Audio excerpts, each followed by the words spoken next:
Eu sou o professor Renan Duarte e vou lecionar a disciplina de Ciências do 7º ano do Colégio Emaús.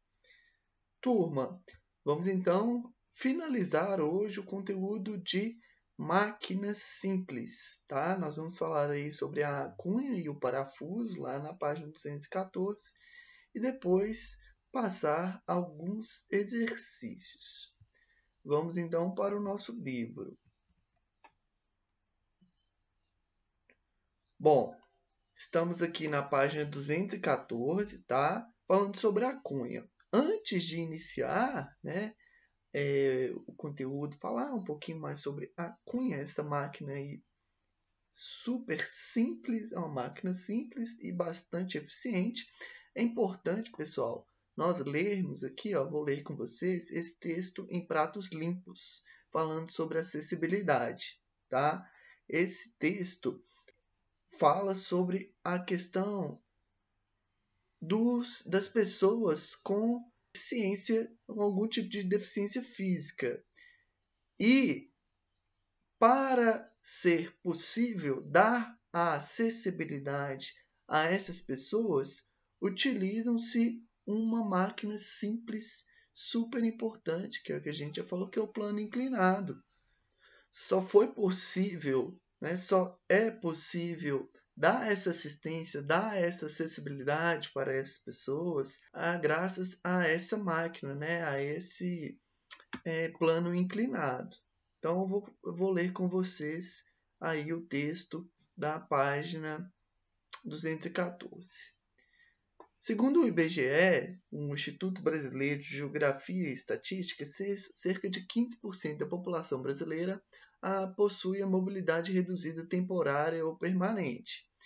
Com o intuito de contemplar os direitos de todos, foi criada a NBR 9050/1994 e suas atualizações em 2004 e 2015. NBR é norma brasileira, é como se fosse uma lei. Uma norma que estabelece critérios e parâmetros técnicos para projetos, construções, instalações e adaptações de edificações, mobiliários, espaços e equipamentos urbanos às condições de acessibilidade para as pessoas com deficiência física ou mobilidade reduzida. Pessoal, é óbvio, fica claro de ver, né, que pessoas que necessitam aí de cadeiras para se locomover, né, é impossível utilizar as escadas. Para isso, existem então essas rampas, que é nada mais nada menos do que planos inclinados. Eles facilitam a vida dos cadeirantes.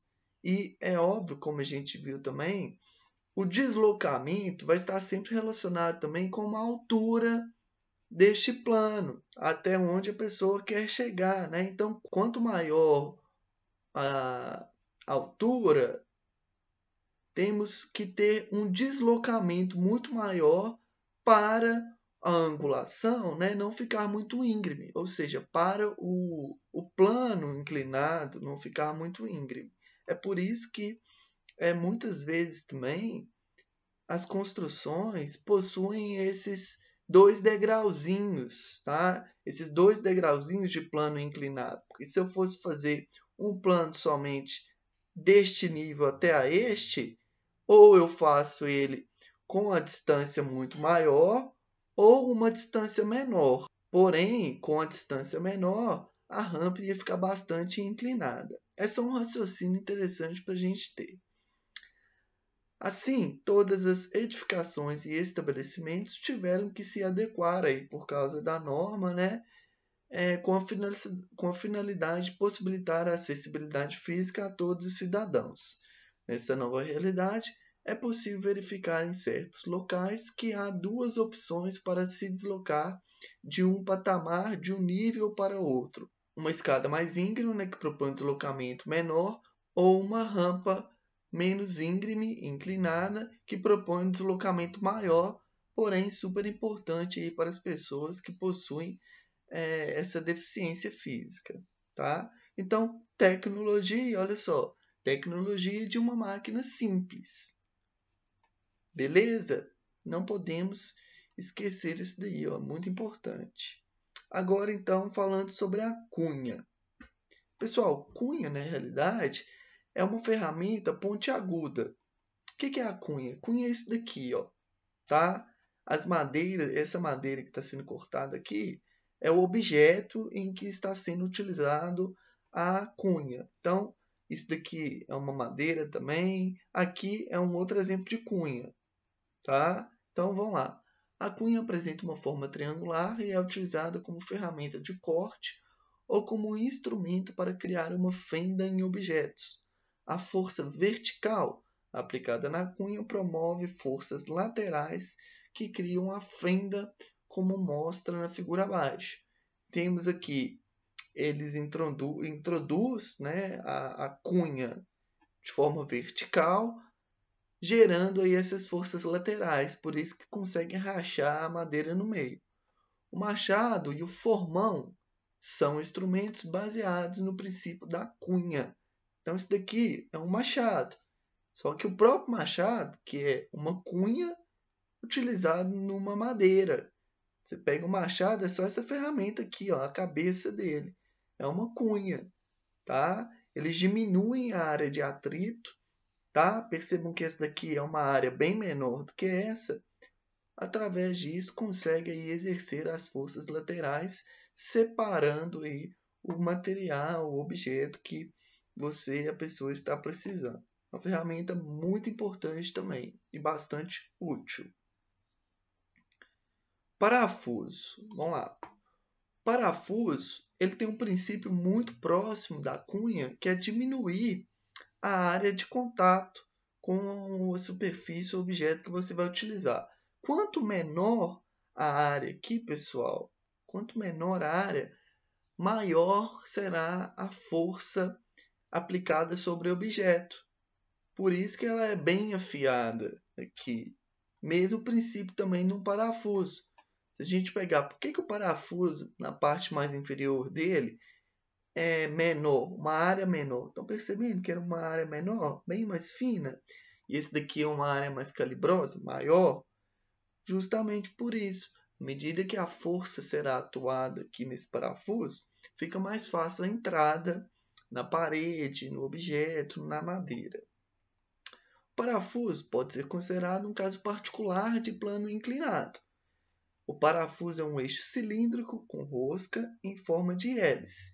Se cortarmos um pedaço de papel em forma de triângulo, representando um plano inclinado, e o enrolarmos em um lápis, conforme a figura ao lado, teremos a ideia de como é o formato de um parafuso. Tem um lapisinho aqui, você enrola ele, né, e junta. É mais ou menos esse formato. Ao rodar o lápis em torno dele mesmo, temos a impressão de que as linhas vermelhas, que são chamadas de passo, sobem ou descem dependendo da orientação, do giro, do sentido horário ou do sentido anti-horário, independente para que lado você está enrolando o papel. Aí, com isso, a força aplicada para girar o parafuso, o esforço que vai vir aqui em cima, tá? Uma chave de fenda, uma Phillips, entre outras, né? Que vai auxiliar ainda mais a apertar o parafuso. Promove, então, a força, né? O esforço vai promover uma força vertical, porque aqui ele está na vertical, né? Que faz com que o parafuso penetre na superfície de onde é colocado. Então, essas linhas em volta facilitam ainda mais a entrada, a eficiência do parafuso. O deslocamento de uma volta completa, aqui ó, C, uma volta completa, promove um deslocamento vertical, equivalente a um passo do parafuso de acordo com a seguinte relação. Então, a gente vai ter sempre aqui ó, mais uma equação, só que muito simples. Temos Fp, que é a força, aqui ó, de vermelho, vezes uma volta completa, Czão, C maiúsculo, tá? Uma volta completa, força com uma volta completa vai ser igual a Fv, a força de entrada, e o deslocamento, ou seja, o quanto que ele vai conseguir entrar a cada força sendo aplicada naquele momento. Então, a medida é essa daqui, tá? Desculpa, a fórmula é essa. E a gente vai entender também de forma mais clara quando formos fazer os exercícios. As medidas dos deslocamentos são em metros e as intensidades, como a gente está falando de força, não podemos nunca esquecer que é Newton. Tá? Com o deslocamento de uma volta completa, não estou entendendo, Renato. Quando gira um parafuso, ele não vai entrar? Porque você não está aplicando uma força na parte superior? Sim. Então, ele vai entrar, já que você está girando ele. Então, houve deslocamento. Você girou, aplicou uma força, ele entrou. Há um deslocamento aí. Então, com o deslocamento de uma volta completa é maior que o deslocamento da vertical, a força vertical também será maior e na mesma proporção que a força aplicada. Essa relação permite outras utilidades para o parafuso, além de unir peças ou objetos. Agora, quando você ouvir falar sobre máquinas, não pensará mais somente em uma máquina de lavar, um aparelho de TV, telefone ou qualquer tipo de ferramenta. Você já sabe que tesouras, carrinhos de mão, machados, parafusos também são considerados máquinas simples, de fundamental relevância para o desenvolvimento de máquinas mais complexas. Beleza? Pessoal, olha só aqui uma curiosidade sobre o parafuso. O macaco de carro, aqui, ó, esse aqui é um macaco de carro. O macaco de carro, ele é constituído de um longo parafuso. Aqui, ó, isso é um parafuso. Macaco de carro, pessoal, é um macaco utilizado, uma ferramenta utilizada para levantar o carro. Geralmente, quando tem que trocar as rodas, né, o pneu furou, tem que trocar o pneu, coloca por baixo do carro, levanta o carro e tira. Mas como que consegue? Justamente por essa característica do parafuso. Ele é central aqui, você consegue girar este cabo aqui, ó, que vai afastar, né, que altera o deslocamento do parafuso, afetando aí na altura do macaco. Então eu posso aumentar ou diminuir essa altura, por isso que eu consigo tirar o carro do chão. Então, cada volta que a manivela dá, ó, essa manivela aqui, né, dá no parafuso, promove uma pequena elevação do macaco, já que está provocando um deslocamento aí no parafuso. A vantagem mecânica é muito importante essa leitura também, tá? Aí um pouco mais aí na página 216, finalizamos então o capítulo de máquinas simples. A gente falou sobre as alavancas, o princípio de alavanca, né, como que ela funciona, todos os tipos de alavanca, a roda rodana, roda dentada e engrenagem, que aí a gente pode falar que é a mesma coisa, presente aí nas bicicletas, o plano inclinado, muito importante aí para a questão da acessibilidade, a cunha e o parafuso. Beleza? Bom, a gente fechou esse conteúdo. Façam aí os exercícios, a página 220, tá? Faça o desafio aí, a questão 1 da página 220, mas essas questões fechadas da nossa videoaula. Então, fazer a leitura aí e responder. Qual que está certo aí? A, B, C ou D? Questão 2. São exemplos de máquinas simples. A, B, C, D ou E? Qual que está correta? 3. No decorrer da história, as pessoas muitas vezes tiveram que levantar pedras ou objetos e não contavam com as máquinas para auxiliá-las. Há mais de 22 séculos, um homem chamado encontrou um método extremamente simples para resolver esse problema. Quem que é esse cara aí, ó? A, B, C ou D? Então, mesma coisa aí para as outras questões. E descobrindo aí qual é a alternativa correta.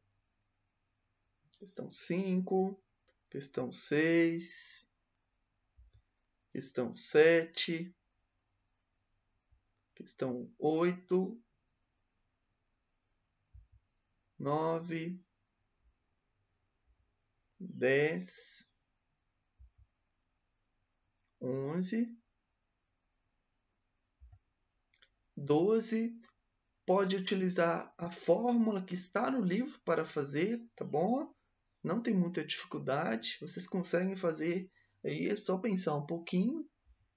E a mesma coisa também, aí, utilizar a fórmula que está do nosso livro. E a gente faz a correção depois, tá bom? Bons estudos, até a próxima videoaula. E lembre-se sempre, juntos no caminho certo.